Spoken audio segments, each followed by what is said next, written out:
முடித்த வரலாற்றை நான் ஒரே ஒரு வாக்கியத்தில் சொல்லியிருக்கேன்.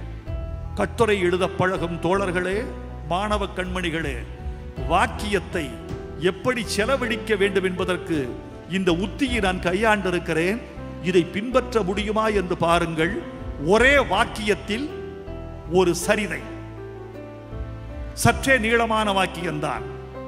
அயர்லாந்தில் பிறந்து தாய்நாடாகிய ஸ்காட்லாந்துக்கு 10 வயதில் இடம்பெயர்ந்து 16 வயது வரை ஆங்கில இலக்கண இலக்கிய கல்வி பெற்று கவின்கலை கல்லூரியில் ஓவியம் பயின்று பின்னர் மெய்யுணர்வு நாட்டம் பெற்று சமயப்பணியே தம்பணி என்று இறுதியாக உறுதியுற்று லண்டன் சமயத் தொண்டர் சங்கத்தில் 20 வயதில் இணைந்து கிளாஸ்கோ பல்கலைக்கழகத்தில் ஐரோப்பிய தொன்மொழிகளின் நீதி நூல்களையும் சமய நூல்களையும் தேர்ந்து கற்று தெளிவு பெற்று டேனியல் சேன்ஃபோர்ட் என்ற மொழிநூல் மேதையிடம் கிரேக்க மொழியை உயர்தனி செம்மொழிகளோடு ஒப்பாய்வு செய்து சமயத் தொண்டர் சங்கம் ஆற்றுப்படுத்த தென் தமிழ்நாட்டின் திருப்பணிக்காக 24 வயதில் கப்பல் ஏறி 4 மாத கப்பற் பயணத்தில் ஆந்திரம் ஆரியம் இரண்டும் கற்று 1833 சென்னையில் இறங்கி ட்ரூ என்ற ஆங்கில அறிஞரோடு 3 ஆண்டு வாசம் புரிந்து தமிழையும் தமிழ்நாட்டையும் தமிழர் பண்பாட்டையும் உயிருக்குள் உள்வாங்கி 400 மைல் தூரத்தையும் நடந்தே கடப்பதென்று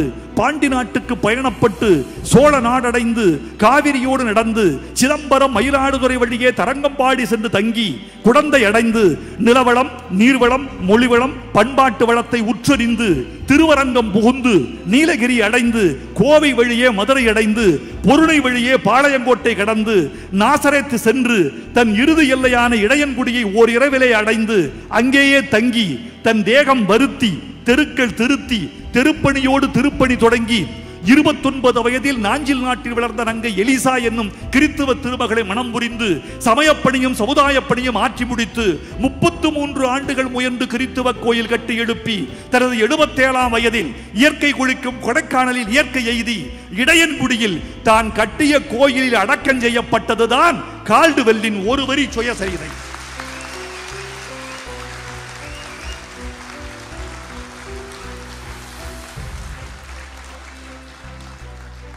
அப்பா, படித்த எனக்கே இவ்வளவு மூச்சு வாங்குகிறதே, கைதட்டிய நீங்களே களைத்து போனீர்களே, இந்த வாழ்க்கையை வாழ்ந்த கால்டுவெல் எவ்வளவு வலிகளை தாங்கியது.